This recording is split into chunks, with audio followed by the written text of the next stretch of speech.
সুপ্রিয় দর্শক, আশা করি সবাই ভালো আছেন, সুস্থ আছেন।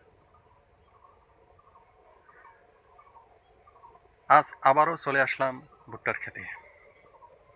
এর আগে দেখাইছিলাম ভুট্টা গাছের যে ডোরা পোকা, যে পোকা কীভাবে নিধন করা যায় সেই পদ্ধতি আমি দেখিয়েছি।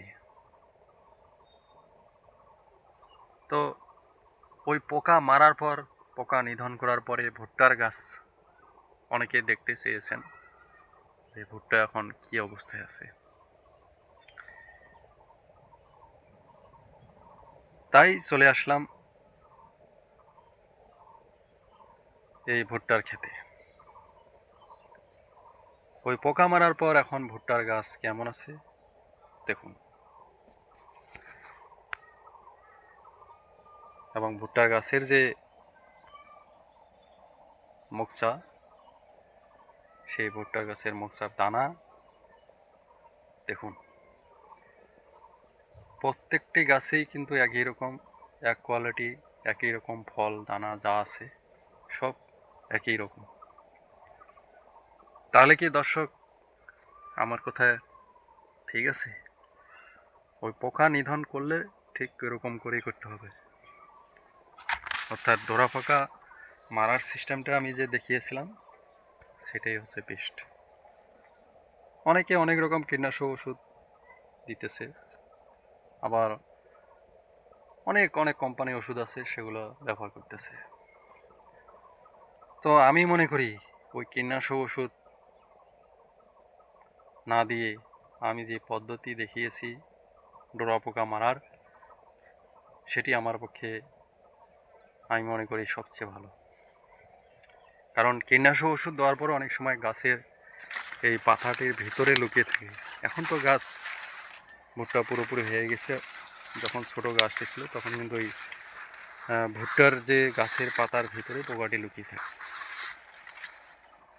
তো কীটনাশক ওষুধটা আসলে মেশিন দিয়ে এভাবে এক্স রে করা হয়, ওষুধটা গাছের পাতার ভিতরে তো আর প্রবেশ করে না, যার কারণে পোকা ওখানেই থেকে থাকে। তো প্রিয় দর্শক, বুঝতেই পারছেন। দেখুন এখন ভুট্টার মোকসা দেখুন, মোটামুটি 15 থেকে 20 দিন পরে এটা পেকে যাবে। পাকলে পরে তখন আস্তে আস্তে এই পাতাগুলো নিচের ছেড়ে দিতে হবে এবং গাছের যে আগাটা আছে সেটি কেটে দিতে হবে। তখন ভুট্টাটি পুরোপুরি রোদের মধ্যে শুকিয়ে যাবে, এরপরে ছিঁড়ে মাড়াই করতে হবে।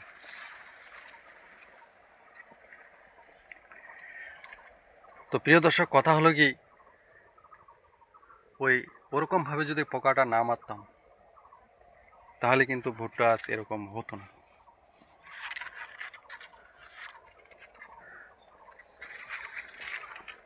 পোকা না মারলে কিন্তু ভুট্টা এরকম হতো না।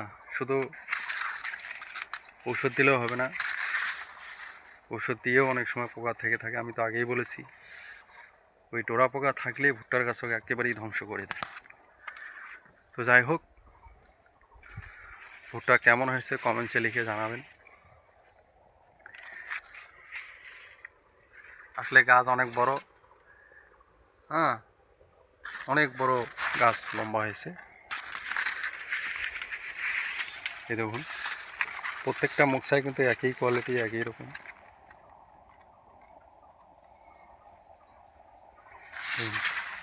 এবং প্রত্যেকটা গাছের কিন্তু দুটো করে মোকসা হয়েছে, একটা ছোট একটা বড়।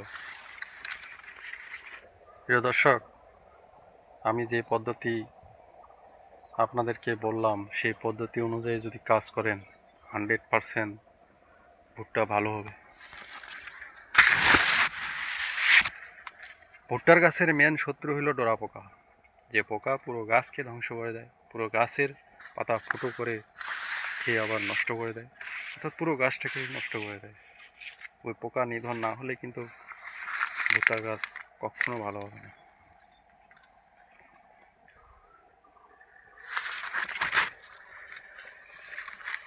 তো মেন কথা হলো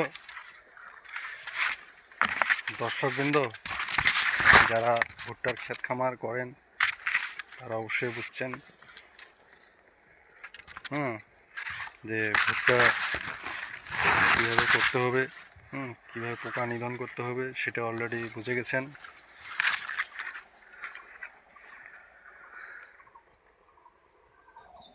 এরপরে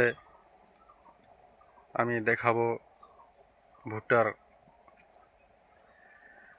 যখন পাতা এবং আগা কেটে দেওয়া হবে সেই সময় একটা ভিডিও করে আপনাদেরকে দেখাবো। এখন এই মুহূর্তে পুরা ক্ষেতে কিন্তু হাঁটা যাচ্ছে না, মানে অনেক বড় অনেক লম্বা গাছ, এই লম্বা গাছের ক্ষেত খামারে ঢোকা যাচ্ছে না, তাই এই ভিডিওটি আর বেশি লম্বা করব না। আর হ্যাঁ প্রিয় দর্শক, আরেকটি কথা না বললেই নয়, আর সেটি হচ্ছে সময় মতো সেচ দিতে হবে, সময় মতো সার প্রয়োগ করতে হবে এবং পরিমাণ মতো সার দিতে হবে। যা যা সার লাগে সেই সারগুলো প্রয়োগ করতে হবে, আর সেচটা ঠিক সময় মতনই দিতে হবে, না হলে কিন্তু ভুট্টার গাছ শুকিয়ে যাবে। আর ভুট্টার গাছ শুকিয়ে গেলে কিন্তু গাছ চিকন হবে এবং মকসাও চিকন হবে, দানাও ছোটো হবে, মানে সব কিছু কমে যাবে। সুতরাং সেচটা সময় মতো দিতেই হবে এবং সারও সময় মতো দিতে হবে। এটি হচ্ছে ভুট্টার ক্ষেতের নিয়ম। সবাই ভালো থাকুন, সুস্থ থাকুন, নিরাপদে থাকুন।